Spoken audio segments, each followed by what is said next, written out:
கிறிஸ்துவுக்குள் பிரியமானவர்களே, கர்த்தரும் இரட்சகருமாய் இயேசுவின் ஈடிய நாமத்தினாலே உங்கள் யாவரையும் வாழ்த்துகிறேன். தேவன் அருளிய அப்பம் மினிஸ்ட்ரி சேனல் மூலியமாக உங்களோடு சந்திப்பதில் மிகுந்த மகிழ்ச்சி அடைகிறேன். தினம்தோறும் இரவு நேரத்தில் 8 மணிக்கு பரிசுத்த வேதாந்தத்திலிருந்து ஒரு பகுதியை நாம் தியானித்து நம்முடைய குடும்ப பாதுகாப்பிற்காக நாம் ஜெபித்து வருகிறோம். யோசுவா 3ஆம் அதிகாரம் 5ஆம் வசனம், 7ஆம் அதிகாரம் 13ஆம் வசனத்திலே உங்களை பரிசுத்தம் பண்ணி கொள்ளுங்கள் என்ற தலைப்பின் கீழே 2 வசனம் நாம் தியானிக்க போகிறோம். மற்ற காரியங்களை நாம் அதிகாலை வீடியோவில் பேசுவோம். அதிலே பரிசுத்தத்தை குறித்து நாளை காலையில் பேச போகிறோம். அதையும் தொடர்ந்து கேளுங்கள். யோசுவா ஜனங்களை நோக்கி உங்களை பரிசுத்தம் பண்ணி கொள்ளுங்கள், நாளைக்கு கர்த்தர் உங்கள் நடுவில் அற்புதங்களை செய்வார் என்றான். ஹல்லேலூயா. யோசுவா ஜனங்களை நோக்கி உங்களை பரிசுத்தம் பண்ணி கொள்ளுங்கள். ஒரு மனிதனுடைய வாழ்க்கையிலே தேவனிடத்திலிருந்து ஆசீர்வாதம், சமாதானம், விடுதலை, அற்புதம் நாம் தேவனிடத்திலிருந்து பெற்றுக்கொள்ள வேண்டும் என்றால் முதலாவது உங்களை பரிசுத்தம் பண்ணி கொள்ளுங்கள். ஒரு மனுஷன் வசனத்தை தியானித்து அந்த வசனத்தின்படி கீழ்ப்படிந்து மனம் திரும்பி கர்த்தராகிய இயேசு கிறிஸ்து நாமத்தினாலே ஜெபிக்கும் போது பரிசுத்தமாக்கப்படுகிறான். இயேசு கிறிஸ்து ரத்தம் சகல பாவங்களை நீக்கி சுத்திகரிக்கும் என்று வேதம் சொல்லுகிறது. நாம் இரவும் பகலுமாக வேதத்தை நாம் தியானிக்கும் போது வசனத்தினாலே நாம் பரிசுத்தமாக்கப்படுகிறோம். உம்முடைய சத்தியத்தினாலே அவர்களை பரிசுத்தமாக்கும் என்று ஜெபிக்கிறார் இயேசு கிறிஸ்து. வசனமே சத்தியம். இந்த இரவு நேரத்திலே நாம் என்ன யோசிக்க வேண்டும் என்றால், நாளைக்கு நம்முடைய வாழ்க்கையிலே ஒரு அற்புதம் வேணுமா, அதிசயமான ஒரு காரியம் நடக்கணுமா, ஆச்சரியமான காரியம் நடக்கணுமா, நமக்கு என்ன வேணும்? ஆனால் இன்று இரவு உங்களை பரிசுத்தம் பண்ணி கொள்ளுங்கள், நாளைக்கு கர்த்தர் உங்கள் நடுவிலே அற்புதம் செய்வார் என்றார். நாளைக்கு என்னுடைய வாழ்க்கையிலே அற்புதம் நடக்கணும், அதிசயம் நடக்கணும், என் வாழ்க்கையில் இந்த காரியத்தில் ஒரு விடுதலை வேணும் அப்படின்னு சொல்லி ஒருவேளை யாராவது இணைந்திருந்தால் இன்றைக்கு இந்த இரவு நேரத்திலே உங்களை பரிசுத்தம் பண்ணி கொள்ளுங்கள். அப்ப எப்படி பரிசுத்தமாக்கப்படணும், எப்படி பரிசுத்தம் ஆகணும்? பரிசுத்தமாக்கப்பட நம்ம என்ன செய்யணும் அப்படின்னா, கீழுள்ள வசனத்தில் அழகா எழுதப்பட்டிருக்கு. எழுந்திருந்து நீங்கள் ஜனங்களை பரிசுத்தம் பண்ணி சொல்ல வேண்டியது என்னவென்றால், யோசுவா சொல்கிறார், எழுந்திருங்க, நீங்க எல்லாரும் நீ ஜனங்களை பரிசுத்தம் பண்ணி சொல்ல வேண்டியது என்னவென்றால், இப்ப நம்ம எல்லாரும் இருக்கிறோம். நம்ம எல்லாரும் இன்னைக்கு ராத்திரி நம்ம என்ன யோசிக்கணும் அப்படின்னா, நம்ம வாழ்க்கையில சாபத்தீடானது ஏதாவது ஒரு பொருள் இருக்கா, மற்றவங்களுடைய ஒரு பொருள் ஏதாவது நம்ம வீட்டுக்குள்ள இருக்கா, அதை இன்னும் கொஞ்சம் நம்ம ஆவியில சொல்லணும் அப்படின்னு நினைச்சா, ஒரு கசப்பு ஒரு 10 வருஷமா வச்சிருப்பாங்க. அந்த கசப்பு அது பிசாசுடைய ஒரு காரியம். 24 மணி நேரத்துல பல நேரத்திலே பொய் சொல்லிட்டே இருப்பாங்க. அது பிசாசுடைய ஒரு காரியம். உண்மையே இருக்காது அவங்களுடைய வாழ்க்கையில. உண்மையா வாழ்ந்தாதான் தேவன் ஆசீர்வதிப்பார். சில குடும்பத்திலே பரிசுத்தமா வாழ மாட்டாங்க. அநீதியான காரியங்களை பின்பற்றி தேவனுடைய கிருபை இழந்து போயிட்டு இருப்பாங்க. அப்ப இன்னைக்கு பரிசுத்தம் பண்ணி கொள்ளுங்கள், இன்னைக்கு பரிசுத்தப்படுத்துங்கள் அப்படின்னா என்ன அர்த்தம் அப்படின்னா, நம்ம வாழ்க்கையில கர்த்தரை விட்டு தள்ளி போற எத்தனை காரியங்கள் இருக்கு, அதுல இருந்து நம்ம வெளியில வந்தாதான் ஆசீர்வாதம். நாளை தினத்துக்கு உங்களை பரிசுத்தம் பண்ணி கொள்ளுங்கள் என்கிறார். இஸ்ரவேலரே, சாபத்தீடானது உங்கள் நடுவில் இருக்கிறது. தம்முடைய ஜனங்களை கர்த்தர் எப்படி சொல்கிறார்? சாபத்தீடானது உங்கள் நடுவிலே இருக்கிறது. நீங்கள் சாபத்தீடானதை உங்கள் நடுவிலிருந்து விலக்கி தீர்க்கும் மட்டும் அதை விலக்கிடணும். விலக்கி தீர்க்கும் மட்டும் நீங்கள் உங்கள் சத்துருக்களுக்கு முன்பாக நிற்க கூடாது என்று இஸ்ரவேலின் தேவனாய் கர்த்தர் சொல்கிறார். சாபத்தீடான ஒரு பொருள், ஒரு காரியம், அது எண்ணங்களா இருக்கலாம், சிந்தனையில கூட இருக்கலாம், இருதயத்துல கூட இருக்கலாம். ஏன்னா இப்ப நிறைய குடும்பத்திலே, நிறைய வீட்டுல தேவையில்லாம எங்கேயுமே போறதே கிடையாது. பக்கத்து வீட்டுல கூட போய் பேச மாட்டாங்க. ஏன்னா அவங்களுக்கு டைம் இருக்காது. பெரிய போஸ்ட்ல இருப்பாங்க. நல்ல 24 மணி நேரம் கரெக்டா இருக்கும். வீண் வார்த்தை பேச மாட்டாங்க. தேவையில்லாத இடத்துல எங்கேயுமே இருக்க மாட்டாங்க. ஆனா அவங்க இருதயத்துல பார்த்தா ஒரு பெருமை இருக்கும். அவங்க இருதயத்துல பார்த்தா ஒரு கசப்பு இருக்கும். அவங்க இருதயத்துல பார்த்தா ஒரு வைராக்கியம் இருக்கும். அவங்க இருதயத்துல பார்த்தா பல காரியங்களை யோசித்து கண்ணீர் வடிச்சிட்டு இருப்பாங்க. என்ன அப்படின்னு சொல்லி கொஞ்சம் ஆழமா கேட்டாச்சு அப்படின்னா, மன்னிக்க முடியாத சுபாவங்கள். இது எல்லாமே நம்முடைய ஆசீர்வாதத்துக்கு தடைதான். இந்த இரவு நேரத்துல செய்தி என்ன அப்படின்னா, சாபத்தீடானது. பழைய ஏற்பாட்டுல சாபம் சொல்லி பார்க்கும்போது நிறைய காரியம் இருக்கு. புதிய ஏற்பாட்டில கலாத்தியர் 3:13 பிரகாரம் பார்க்கும்போது சாபத்தை எல்லாம் சிலுவையில சுமந்து விட்டார். இயேசு கிறிஸ்து ராஜாவை சொந்த ரட்சகராய் ஏற்றுக்கொண்ட பின்பாக இன்னைக்கு நம்முடைய வாழ்க்கையில என்ன தொடருது? சில குடும்பத்துல என்ன பண்றாங்க அப்படின்னா, களவாண்டு சேர்த்து வச்சிருக்காங்க, கொள்ளையடிச்சு சேர்த்து வச்சிருக்காங்க, அடுத்தவன் பொருள் தான் வீட்டுக்குள்ள இருக்கு. சில வீட்டுல என்ன நடக்கு அப்படின்னா, ஒரு பணமோ இல்ல ஒரு நகையோ வாங்கிட்டு திருப்பி கொடுக்க மாட்டாங்க. ஏழை எளிய ஜனங்களை ஏமாத்திடுவாங்க. சில குடும்பத்துல என்ன நடக்கு அப்படின்னா, எப்படியாவது சம்பாதிக்கணும் அப்படின்னு சொல்லிட்டு சாபத்தீடான பொருளை சேர்த்து வச்சிருப்பாங்க. சில குடும்பத்துல என்ன நடக்கும் அப்படின்னா, விக்கிரகத்துக்குள்ள ஒரு காரியங்கள் வீட்டுல இருக்கும். அது விக்கிரகத்துக்குள்ள ஒரு பொருளா இருக்கலாம், அல்லது விக்கிரமா இருக்கலாம், இல்ல ஏதாவது ஒரு காரியமா இருக்கலாம். சில குடும்பத்துல விக்கிரகத்துல உள்ளவங்கள்ட்ட ஒரு ஃப்ரெண்டா இருப்பாங்க. அவங்க என்னெல்லாம் கொடுத்துருக்காங்களோ அதெல்லாம் வீட்டுல வச்சிருப்பாங்க. சாபத்தீடானது உங்கள் நடுவே இருக்கிறது.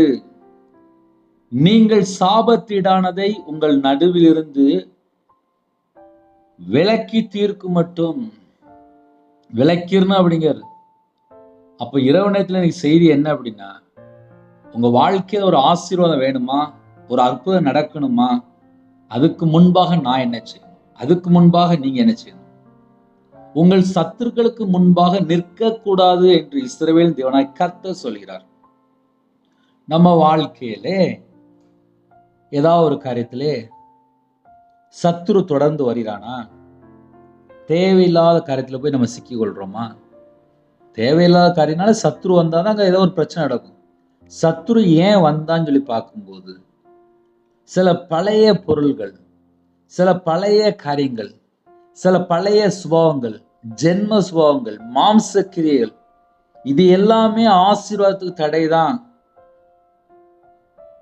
யோசுவா ஜனங்களை நோக்கி இப்படி சொல்கிறார், உங்களை பரிசுத்தம் பண்ணி கொள்ளுங்கள், நாளைக்கு கர்த்தர் உங்கள் நடுவிலே அற்புதங்களை செய்வார். ஒரு மனுஷனுடைய வாழ்க்கையில அற்புதம் நடக்கணும் அப்படின்னா அதுக்கு முன்பாக ஒரு சின்ன எக்ஸாம்பிள் நீங்க அழகா யோசித்து பாருங்களேன். ஒரு வீடு இருக்கு, ஒரு கெஸ்ட் வராங்க, ஒரு ஐயரோட வராங்க, இல்ல ஒரு பாஸ்டர் வராங்க, இல்ல ஒரு பெரிய ஊழியக்காரங்க வராங்க. உடனே நீங்க என்ன பண்ணுவீங்க? உங்க வீட்டில் உள்ள எல்லா ட்ரெஸ்ல இருந்து, பாத்திரத்துல இருந்து, வீடு கிளீன் பண்றதுல இருந்து, தூக்குறதுல இருந்து, ஒற்றை அடிக்கல இருந்து எல்லாமே கிளீன் பண்ணி நல்லா பர்ஃபெக்டா வச்சிருவாங்க. ஏன்னா பாஸ்டர் வீட்டுக்கு வராங்க, அவங்க சர்ச்சில் உள்ள அந்த போதகர் வீட்டுக்கு வராங்க. ஒரு ஊழியக்காரங்க வீட்டுக்கு வரும்போது இவ்வளவு தூரம் நல்லா அழகா கிளீன் பண்ணி எல்லாம் ரெடி பண்ணி வைப்பாங்க. பரலோகத்தில் உள்ள தேவன் உங்க வீட்டுக்குள்ள வரணும் அப்படின்னா, உங்க வீட்டுல மற்றவங்களுடைய ஒரு பொருள் கூட உங்க வீட்டுக்குள்ள இருக்கக்கூடாது.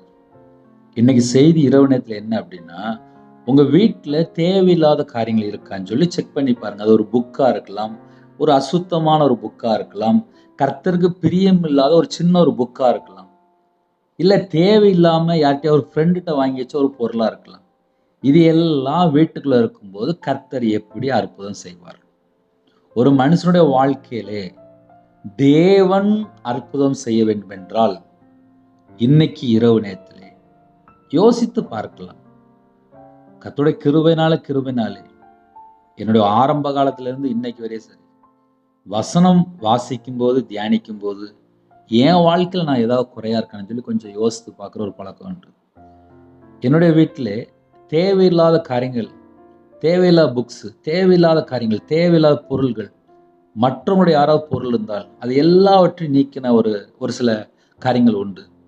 உங்க வீட்டுக்குள்ளே ஆவியானவர் வர வேண்டும் என்றால், உங்க வீட்டுக்குள்ளே பரிசுத்த ஆவியானவர் உலாவ வேண்டும் என்றால், உங்க வீடு பரிசுத்தமா இருக்கணும்ல. உங்க குடும்பம் பரிசுத்தமா இருந்தாதானே அற்புதம் செய்வார். உங்களுடைய இருதயம் பரிசுத்தமா இருந்தாதானே கர்த்தர் அற்புதம் செய்வார். அப்ப இரவு நேரத்துல செய்தி என்ன அப்படின்னா, உங்களை பரிசுத்தப்படுத்திக் கொள்ளுங்கள். நம்ம பரிசுத்தமா வாழ்ந்து தேவன் விரும்புறாரு. நான் மட்டும் பரிசுத்தமா இருந்தா பத்தாது. என் செல்போனும் பரிசுத்தமா இருக்கணும். என் சிந்தனையும் பரிசுத்தமா இருக்கணும். என் இருதயமும் பரிசுத்தமா இருக்கணும். என் வாழ்க்கை பரிசுத்தமா இருக்கணும். என் குடும்பம் பரிசுத்தமா இருக்கணும். என் வீடு பரிசுத்தமா இருக்கணும். ஒருவேளை வியாபாரம் பார்க்குறீங்களா, உங்க வியாபாரத்துல தேவையில்லாத சினிமா பாட்டு, தேவையில்லாத காரியங்கள், தேவையில்லாத எந்த ஒரு காரியமும் உள்ள இருக்கக்கூடாது. கர்த்தருக்கு பிரியமில்லாத எந்த ஒரு காரியமும் உள்ள இருக்கக்கூடாது. சில குடும்பத்துல என்ன பண்ணுவாங்க அப்படின்னா, காலையில நல்லா அழகா பைபிள் வாசிட்டு ஜெபம் பண்ணிட்டு நல்ல வேலைக்கு போயிடுவாங்க. சில இடத்துல ஆஃபீஸில் வேலை பார்ப்பாங்க, கம்பெனியில் வேலை பார்ப்பாங்க, எல்லா இடத்துலையும் வேலை பார்ப்பாங்க. அங்க போய் பார்த்தா உலகத்தில் உள்ள தேவையில்லாத பாட்டுகள், தேவையில்லாத காரியங்கள், பொய்யான மாயான காரியங்களை பின்பற்றி தேவனிடத்தில் வரக்கூடிய கிருபை இழந்து போயிடுவாங்க. ஒரு குடும்பத்துல ஏன் ஆசீர்வாதம் இல்லை இல்லைன்னு சொல்லி யோசித்து பார்த்தா, இப்ப நான் சின்ன வயசுல நான் வியாபாரம் பார்த்தனால என்னால ஒரு அனுபவ சாட்சி மாதிரி சொல்ல முடியும்.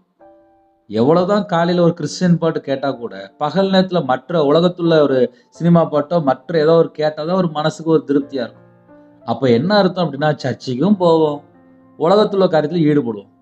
ஆனா என் வாழ்க்கையில வியாபாரத்துல நஷ்டமாச்சு, நான் நடுரோட்டுக்கு வந்தேன். அப்ப என்ன அர்த்தம் அப்படின்னா, ஒரு மனுஷன் தேவனுக்கு பிரியமானபடி வாழல அப்படின்னாலே எல்லாமே நஷ்டமாயிரும். ஆவிக்குரிய வாழ்க்கையிலே ஆவியில வளரணும், ஆவியில வளரணும்னு சொல்லி யோசிப்பாங்க. ஆனா கரெக்டா ஒரு 8 மணி ஆச்சுன்னா போதும், ஒரு 7:30 மணி ஆச்சுன்னா போதும், மத்தியால 1 மணி ஆச்சுன்னா போதும், எந்தெந்த நேரத்துல அவங்க ஃப்ரீயா இருக்காங்களோ தேவையில்லாம செல்போன் காரியமா இருக்கலாம், அடிமையான பல காரியங்கள் இருக்கலாம், நாடகம் பார்க்கறது, படம் பார்க்கறது, ஏதாவது ஒரு காரியத்துல அடிமையா இருப்பாங்க. சில குடும்பத்துல நைட் நேரத்துல போதும் சிகரெட் அடிப்பாங்க, புகையில போடுவாங்க, தண்ணி அடிப்பாங்க, கள்ள தொடர்பு, தேவையில்லாத ஃப்ரெண்டுகிட்ட பேசுறது, தேவையில்லாத யார்கிட்டயோ பேசுறது, அது எல்லாம் அசுத்தம் தானே. ஒரு மனுஷன் நம்ம வாழ்க்கையில எது தப்பு இருக்கு அப்படின்னு சொல்லி யோசித்து மனம் திரும்பினாலே அவ்வளவு காரியம் இருக்கு.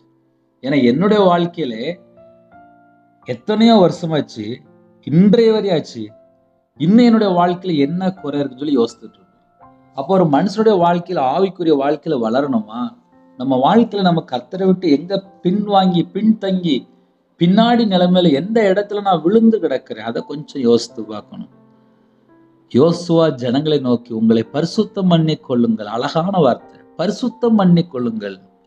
கர்த்தர் உங்க வாழ்க்கையில அற்புதம் செய்யணுமா, பரிசுத்தம் பண்ணி கொள்ளுங்கள். நாளைக்கு கர்த்தர் உங்க நடுவில் அற்புதங்களை செய்வார்.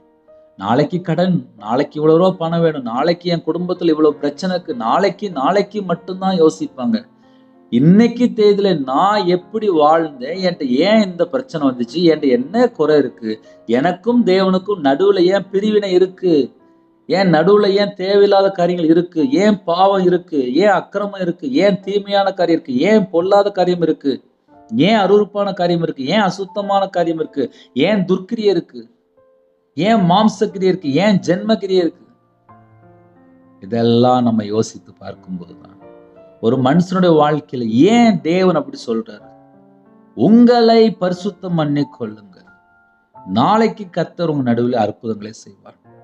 உங்க வாழ்க்கையில ஒரு அற்புதம் வேணுமா, பரலோகத்துல தேவன் இருந்து ஒரு அற்புதம் வேணுமா, ஒரு அதிசயம் நடக்கணுமா, உங்க வாழ்க்கையில ஒரு விடுதலை வேணுமா, ஒரு சமாதானம் வேணுமா, நம்ம வாழ்க்கையிலே சாபத்தீடானது ஏதாவது இருக்கா? கர்த்தர் எப்படி சொல்கிறார், சாபத்தீடானது உங்கள் நடுவில் இருக்கிறது. இருக்கிறதுனா இன்னும் கூட சொல்லலாம், யார்கிட்டயாவது ஒரு டவல் வாங்கி வச்சிருப்பாங்க, துண்டு அப்படின்னு சொல்லுவோம். சில வீட்டுல பாத்திரம் வாங்கி வச்சிருப்பாங்க, சில வீட்டுல ஒரு சுத்தியில வாங்கி வச்சிருப்பாங்க, அதை திருப்பி கொடுக்க மாட்டாங்க. அது அடுத்த அளவுக்குள்ள ஒரு பொருள், அது விற்கிறது போயிட்டு இருக்கும். அப்படி தேவையில்லாத ஏதாவது ஒரு பொருள் பொருள் மூலியமா சில சாபம். அப்ப இரவு நேரத்துல நம்ம என்ன யோசித்து பார்க்கிறோம் அப்படின்னா, மற்றவங்களுடைய பொருள் நம்ம வீட்டுல என்ன இருக்கு? சில வீட்டுல தேவையில்லாத வீட்டுக்கு வெளியில சில காரியங்கள் நம்ம நிறைய சொல்லலாம். சாபத்தீடான்னு சொல்லி நம்ம பார்க்கும்போது மற்றவங்களுடைய பொருளை கேட்காம கொண்டு வீட்டுல வச்சிருப்பாங்க. ஆசையா வச்சிருப்பாங்க. சின்ன பொருளை தான் இருக்கும். ஒரு ஸ்கூல் படிக்கிற பிள்ளை கூட சின்ன பொருளை வீட்டுல ஒன்று வச்சிருப்பா. அம்மாட்ட சொல்லியிருப்பா, அம்மா இது என் ஃப்ரெண்டு கொடுத்தா அப்படின்னு இருப்பா. ஃப்ரெண்டு கொடுத்துருக்கவே மாட்டேன், தூக்கிட்டு வந்திருப்பா. அது கூட சாபம் தான். ஒரு வீட்டுல கர்த்தருக்கு பிரியமில்லாமல் என்னெல்லாம் இருக்கோ எல்லாம் சாபம் தான். கர்த்தருக்கு பிரியமானது என்ன? நம்ம அப்படி கொஞ்சம் யோசித்து பார்ப்போமே. உண்மையா வாழும் சொல்லி போட்டிருக்கு, பரிசுத்தமா வாழும் சொல்லி போட்டிருக்கு. நிறைய வீட்டுல உண்மையா ஒரு பொருளை சம்பாதிச்சு வீட்டுக்கு கொண்டு வந்தா அது ஆசீர்வாதம். பொய் சொல்லி சம்பாதிச்சு ஒரு பொருளை வீட்டுல சேர்த்து வச்சிருப்பாங்க. அப்ப அந்த வீட்டுக்குள்ள எவ்வளவு பெரிய காரியம் இருக்கு. அப்ப இரவு நேரத்துல நம்ம என்ன யோசிக்கணும் அப்படின்னா, கர்த்தருக்கு பிரியம் இல்லாமல் என்னென்ன காரியம் நம்மளுடைய வாழ்க்கையில இருக்கு. இதை நம்ம யோசித்தா மட்டும்தான் ஆவிக்குரிய வாழ்க்கையில வளர முடியும். ஏன்னா நிறைய குடும்பத்துல என் வாழ்க்கையில எனக்கு இவ்வளவு பிரச்சனைக்கு சரி, நான் எப்படி வாழ்ந்தேன், நான் எப்படி சொத்து சேர்க்கிறேன், நான் எப்படி ஆசீர்வதிக்கப்படுறேன், என்கிட்ட கர்த்தருக்கு பிரியம் இல்லாம ஏதாவது ஒரு காரியம் வீட்டுல இருக்கா? இந்த ஒன்றை மட்டும்தான் நம்ம அடிக்கடி யோசித்து பார்க்கணும். இதே ஆழமா சொல்ல வேண்டியது அப்படின்னா, சாபத்தீடானது உங்கள் நடுவில் இருக்கிறது. ஒரு 1000 ரூபாய் வாங்கியிருப்பாங்க, ஒரு 2000 ரூபாய் வாங்கியிருப்பாங்க, திருப்பி கொடுக்க முடியாத சூழ்நிலையா இருக்கும். பணம் இருக்காது. ஆனா நான் கேட்டா நீங்க எப்படி யோசிப்பீங்க அப்படின்னா, எங்களுக்கு தெரியும் பிரதர் அப்படிம்பாங்க. ஆனா திருப்பி கொடுக்க மாட்டாங்க. என்னுடைய வாழ்க்கையில நான் வியாபாரத்துல கஷ்டப்பட்டதுனால கடன் அப்படின்னா நல்லா தெரியும். கடன்ல ஒருத்தன் கஷ்டப்படும் போது அந்த வேதனை வலிலாம் தெரியும். இஎம்ஐல கஷ்டப்பட்டிருக்கேன். ஒரு குடும்பத்துல பணம் சொல்லி ஒரு பிரச்சனை வந்துட்டு அப்படின்னா நிம்மதி இருக்காது. அதனால 4 பொய் பேசிடுவாங்க, அதனால 4 வார்த்தையை மாத்தி பேசிடுவாங்க, வீணான வார்த்தை பேசிடுவாங்க, மற்றவங்கள தப்பா சொல்லி பேசுவாங்க.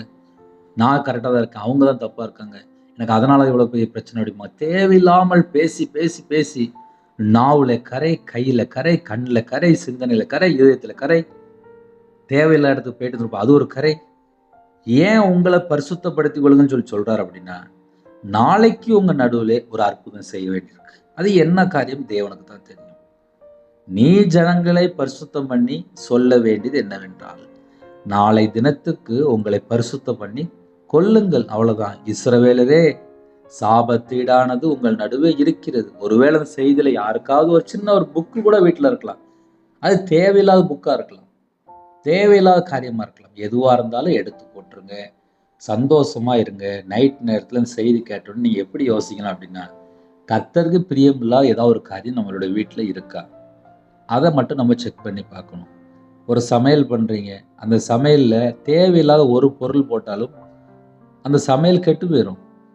ஆவிக்குரிய ஆசீர்வாதங்களை நாம் பெற்றுக்கொள்ள வேண்டும், பூமிக்குரிய ஆசீர்வாதங்களை நாம் பெற்றுக்கொள்ள வேண்டும். அப்படின்னா நம்ம வீட்டுல கர்த்தருக்கு பிரியம் இல்லாமல் ஏதோ ஒரு காரியம் இருக்கக்கூடாது. நம்ம இருதயத்துக்குள்ள அதே போல கசப்போ, வைராக்கியமோ, பகையோ, தேவையில்லாத கோபமோ, எரிச்சலோ, மனைவி மேல எரிச்சலா இருப்பாங்க, புருஷன் மேல எரிச்சலா இருப்பாங்க, மாமியார் மேல எரிச்சலா இருப்பாங்க.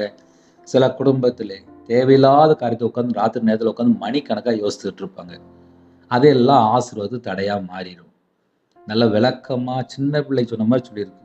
அதனால தேவையில்லாத காரியங்களை துருதி போட்டு நைட் நேரத்தில் அர்ப்பணிங்க, கேளுங்க. என் வீட்டில் ஏதாவது சாபத்தீடான பொருள் இருக்கான்னு சொல்லி கேளுங்க. கேட்டு சொப்பனத்து மூலியமா, தரிசனம் மூலியமா ஏதாவது வெளிப்படுத்தினா துருதி போட்டுங்க. ஏன்னா நிறைய குடும்பத்தில் தேவையில்லாத காரியங்கள் தான் வீட்டுக்குள்ள இருக்கு. ஒரு வீடை போய் கிளீன் பண்ணா ஒரு 50 பொருளாவது தேவையில்லாத ஒரு 10 வருஷம், 20 வருஷம், 30 வருஷம் சும்மா வச்சிருப்பாங்க. அந்த பொருள் எங்கேருந்து வந்துச்சு, யார் வீட்டிலேருந்து வந்துச்சு, இது எப்படி வந்துச்சுன்னு சொல்லி யாருக்கும் தெரியாது. ஒரு 30 வருஷத்துக்கு முன்னாடி ஒரு சின்ன ஒரு காரியம் வீட்டில் இருக்கும். அது பார்த்தா அது வேற வீட்டில் உள்ள யாருக்குள்ள சொத்தா இருக்கும். அது பார்த்தா சாபத்தில் வந்துட்டு இருக்கும். தேவையில்லாத எந்த ஒரு பொருள் வீட்டில் இருக்கக்கூடாது. ஹல்லேலூயா. நம்முடைய குடும்ப பாதுகாப்புக்காக ஜெபிக்க போயிடும். ஒருவேளை அதில் ஏதாவது ஒரு காரியம் இருக்கு அப்படின்னா அதை நீங்கள் நீக்கிருங்க. அது ட்ரெஸ்ஸாக இருக்கலாம். சில குடும்பத்தில் தேவையில்லாத யாராவது கொடுத்த ஒரு ட்ரெஸ்ஸாக இருக்கலாம். அந்த ட்ரெஸ் மூலிமா கூட சில தீட்டான காரியம் இருக்கும். அதை ஏன் நம்ம சொல்ல வேண்டியது அப்படின்னா, விக்கிரகத்தில் வச்சதோ இல்லை தேவையில்லாமல் எங்கேயோ போயிட்டு வந்த காரியமாக கூட இருக்கலாம். அதனால கர்த்தருக்கு பிரியம் இல்லாமல் ஏதாவது காரியம் இருந்தால் எடுத்து போட்டுருங்க. கண்களை மூடி நாம் ஜெபம் செய்வோம். கிருபை மகிமை நிறைந்த பரிசுத்தம் உள்ள நல்ல தகப்பனே, உம்மை நன்றியோடு துதிக்கிறோம் சொல்கிறோம்ப்பா. பரிசுத்தம் பண்ணி கொள்ளுங்கள் என்று உங்க பிள்ளைகளோட பேசுனீங்கப்பா. கர்த்தரை விட்டு தள்ளி போற காரியம், அசுத்தமான காரியம், அக்கிரமமான காரியம், பாவ காரியம் ஏதாவது எடுத்து போட்டுருங்கப்பா. எங்க இருதயம் ஃபுல்லா உங்களோட ரத்தத்தினால கழுவப்படட்டும்ப்பா.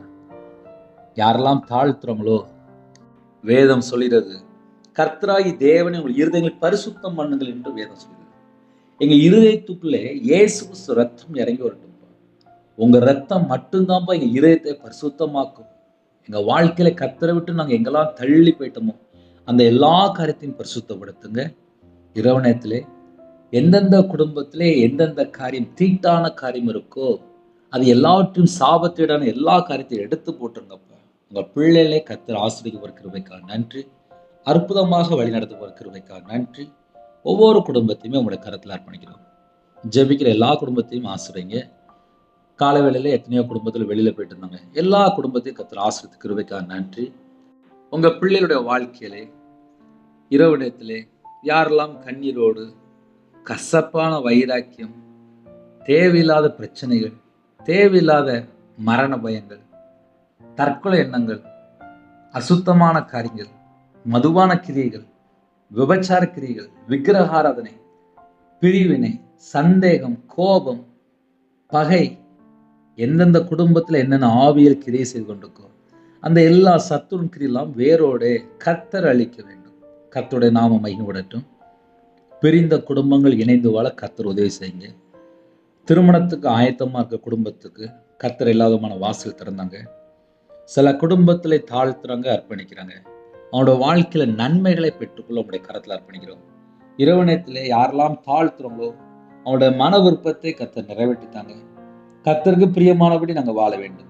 எங்களோட வாழ்க்கையில சுயம் சாகட்டும், 4 வார்த்தை சாகட்டும், ஜென்மகிரி அழிவிடட்டும். எல்லா குடும்பத்தையும் கர்த்தர் பொறுப்படுத்துவாங்க. தேவனர்லி அப்போ மினிஸ்ட்ரி மூலமாக யாரெல்லாம் இணைந்திருக்காங்களோ நாங்கள் எல்லாரும் தேவனுக்கு பிரியமானபடி பரிசுத்தமாக வாழ வேண்டும். இரவும் போலுமா வேதத்தை தியானிக்கூடிய பிள்ளைகளாக மாற வேண்டும். சுத்த இருதயம் எங்களுக்கு தாங்கப்பா. ஜெபத்திலே தரித்திருந்து அப்பா காத்திருந்து உங்களுடைய சமூகத்தை நோக்கி மன்றாடி ஜெபிக்க கிருபை தாங்க. இரவு நேரத்தில் யாரெல்லாம் தாழ்த்துறோங்களோ எல்லா குடும்பத்தையும் உங்களுடைய கரத்தில் அர்ப்பணிக்கிறோம். கண்ணீரோடு ஜெபிக்கிற குடும்பம் உண்டு. உங்களுடைய கண்ணீரை துடைத்து இன்பமா நிறுத்தாங்க. சமாதானம் இல்லாமல் ஜெபிக்கிற குடும்பம் உண்டு. அவங்க இதயத்தில் எந்த காரியத்தை யோசிக்கிறாங்களோ அந்த எல்லா காரியத்தையும் நீக்கி சமாதானத்தை தாங்க. சில குடும்பத்தில் மன்னிக்க முடியாத சுபாவங்கள் இருக்கு. ஒருவருக்கொருவர் விட்டு கொடுக்காத சூழ்நிலை. பைபிளில் போட்டது பிரகாரமாக ஒருவருக்கொருவர் அன்பு கூற வேண்டும் என்று வேதம் சொல்லியிருக்கிறோம். பரிசுத்த வேதாந்தத்தில் எப்படி எழுதப்பட்டிருக்கோ அதே போல் நாங்கள் நடக்கிறது எங்களுக்கு ஒரு கிருபை தாங்க. நைட் நேரத்தில் ட்ராவலிங்கில் இருக்காங்க, வேலையில் இருக்காங்க, வெளியில் இருக்காங்க, வெளிநாட்டில் இருக்காங்க, ஹோமில் இருக்காங்க, ஹாஸ்டலில் இருக்காங்க. நைட் நேரத்தில் யாரெல்லாம் வெளியில் இருக்காங்களோ அந்த குடும்பத்துக்கு ஒரு பரிசுத்தம் வேணும்ப்பா. அந்த குடும்பத்துக்கு ஒரு விடுதலை வேணும்ப்பா. அந்த குடும்பத்தை கர்த்தர் ஆசீர்வதிங்கப்பா. கர்த்தருடைய நாமம் மகிமைப்படட்டும். யாரெல்லாம் தாழ்த்துறோங்களோ எல்லா குடும்பத்தையும் கர்த்தர் ஆசீர்வதிங்க. இரவும் போலுமா ஜெபிக்கிறாங்க. தேவனாரிலே அப்போ மனுஷன் மூலியமாக அவங்களுடைய மன விருப்பத்தை கர்த்தர் நிறைவேற்றித்தாங்க. கர்த்தருக்கு பிரியமானபடி நாங்கள் வாழ வேண்டும். எங்களோட வாழ்க்கையிலே சுயம் சாகட்டும், 4 வார்த்தை சாகட்டும், ஜென்ம கிரியை அழிக்கப்படட்டும். தேவனுக்கு பிரியமானபடி பரிசுத்தமாக வாழ எங்களோட ஆவி, ஆத்துமா, சரீரம், சிந்தனை, நினைவு எல்லாம் அர்ப்பணிக்கிறோம். இரவு நேரத்தில் ஜெபித்த குடும்பத்துக்கு கர்த்தர் உதவி செய்ய வேண்டும். குடும்பத்துக்குள்ளே என்ன குறை இருக்கோ அந்த எல்லா குறையெல்லாம் நீக்கி ஆசிரியங்க. வீடு கட்டுறதுல தடையா இருக்கு, வாழ்க்கையில பல காரியத்துல தடையா இருக்கு, வேலையில தடையா இருக்கு, புது வேலைக்காக ஜெபிக்கிறாங்க அதுலயும் தடையா இருக்கு. அவனுடைய தடையெல்லாம் நீக்கி கர்த்தர் மறுபடியும் ஆசிரியங்க. அதிக அளவில் உங்களுடைய பதவியில் கண்வழிக்க கர்த்தர் கிருபை செய்யுங்க. கற்பத்தினைக்காக ஜெபிக்கிறாங்க, கர்த்தர் கரந்தொட்டு ஆசிரியங்க. மாசமா இருக்காங்க, தாயும் பிள்ளைமா கர்த்தர் ஆசிரியங்க. டெலிவரி பொறுப்புறாங்க, பரம வைத்தியர் கூட இருந்து தாயும் பிள்ளைமா மீட்டெடுங்க. எத்தனையோ குடும்பத்தில் திருமணம் வேண்டாங்கிறாங்க. அந்த குடும்பத்தினுடைய சூழ்நிலை எல்லாவற்றையும் கர்த்தர் மாற்றி திருமண வாசல் திறந்தாங்க. ரட்சிக்கப்பட்ட குடும்பமாக தாங்க. கர்த்தருடைய கரத்திலே ஒவ்வொரு குடும்பத்தை அர்ப்பணிக்கிறோம். தேவனர்களை அப்போ மினிஷானில் கர்த்தர் ஆசீர்வதித்தாங்க. அப்பா அந்த இரவு நேரத்தில் ஜெபிக்கிற குடும்பம் உள்ளத்தில் என்ன வேதனையோடு இருக்காங்களோ வேதனையெல்லாம் நீக்கி கர்த்தர் ஆசீர்வதிங்க. என் நாமத்தின் நிமித்தம் எதை கேட்டாலும் சொன்னீங்க. கர்த்தராகிய இயேசு நாமத்தினால கேட்கிறோம். கர்த்தர் பொறுப்படுத்துவங்க. இரவு நேரத்தில் யாரெல்லாம் என்ன சூழ்நிலை இணைந்திருக்காங்களோ அவங்களுடைய மன விருப்பத்தை நிறைவேற்றி ஆசிரியங்க. கடனில் கஷ்டப்படுகிற குடும்பம் உண்டு, அந்த கடனுக்கு ஒரு முடிவு கொண்டு வாங்க. வியாதியிலே பலவீனத்தோடு படுத்த படுக்கையில், ஐசியூவாலில், அவசர சிகிச்சையில், எம்ஆர் ஸ்கேன் எடுத்த ரிப்போர்ட்டுக்காக எத்தனையோ குடும்பத்தில் இரவும் பகலுமாக அப்பா பலவீனத்தோடு மரண தருவாயிலுக்கு குடும்பம் உண்டு. அந்த குடும்பத்துக்கு கர்த்தர் சுகம் தர வேண்டும், கர்த்தர் விடுதலை தர வேண்டும், கர்த்தர் பரிபூர்ணமான ஒரு ஆரோக்கியம் கட்டிட வேண்டும். உம்முடைய தலமுள்ள கரத்தினாலே ஒவ்வொரு குடும்பத்தையும் தொட்டு பூரண சுகம் தந்து விடுதலை தந்து இரவு நேரத்தில் ஒரு இன்பமான எதிர்த்தாங்க. அப்பா யாரெல்லாம் செய்தி கேட்டாங்களோ சாட்சி சொல்ல கத்த கிருபை செய்யுங்க. இந்த செய்தி எங்களுக்கு ஒரு பிரயோஜனமாக இருக்குது, என்னோட வாழ்க்கையில் மனம் திரும்பக்கு ஒரு ஏற்ற செய்தியான்னு சொல்லி சாட்சி சொல்ல கத்த கிருபை செய்யும் ராஜா. ஒரு பாவி மனம் திரும்பினாலும் பரலோகத்தில் மிகுந்த சந்தோஷம். மனம் திரும்பலுக்கு ஏற்ற கனிகளை கொடுக்க சொன்னீங்க ராஜா. உம்முடைய வார்த்தைக்கு நாங்கள் செவி கொடுத்து கீழ்ப்படிந்து கை கொண்டு உமக்கு பிரியமானபடி வாழ எங்களுடைய ஆவி ஆத்துமா சரீரம் சொன்ன எல்லாவற்றையும் அர்ப்பணிக்கிறோம். எங்களை பரிசுத்தப்படுத்தி அப்பா எங்களுடைய வாழ்க்கையிலே கர்த்தர் அற்புதம் செய்ய கிருபைக்கா நன்றி. அப்பா இந்த இரவு நேரத்தில் யாரெல்லாம் ஜெபித்தாங்களோ அந்த குடும்பத்தை சுத்திகரிங்க, அவங்களுடைய வாழ்க்கையை சுத்திகரிங்க, அவங்களுடைய இதயத்தை சுத்திகரிங்க. உங்கள் பிள்ளைகளை பரிசுத்தப்படுத்துங்க. நாளைக்கு உங்கள் பிள்ளைகளுடைய வாழ்க்கையிலே ஒரு அற்புதம் செய்ய கிருபைக்கா நன்றி. கர்த்தர் பொறுப்படுத்துங்க. கர்த்தருடைய கரத்தில் எங்களை அர்ப்பணிக்கிறோம். இயேசு கிறிஸ்துவின் பிதாவே ஆமென். தேவனுக்கே மகிழ்ந்ததாக. கர்த்தர் தாமே உங்களையும் உங்கள் குடும்பத்தின் சகல காரியத்திலும் சம்பூர்ணமாக திருப்தியாக கர்த்தர் கொடுத்து ஆசீர்வதிப்பாராக. ஆமென். கர்த்தராகிய இயேசு கிருபையும் பிதாவாகிய இதோட அன்பும் பரிசுத்தருடைய ஐக்கியமும் இப்பொழுதும் எப்பொழுதும் சதா காலங்களிலும் நம்மளோடு இருப்பதாக. ஆமென். God bless you.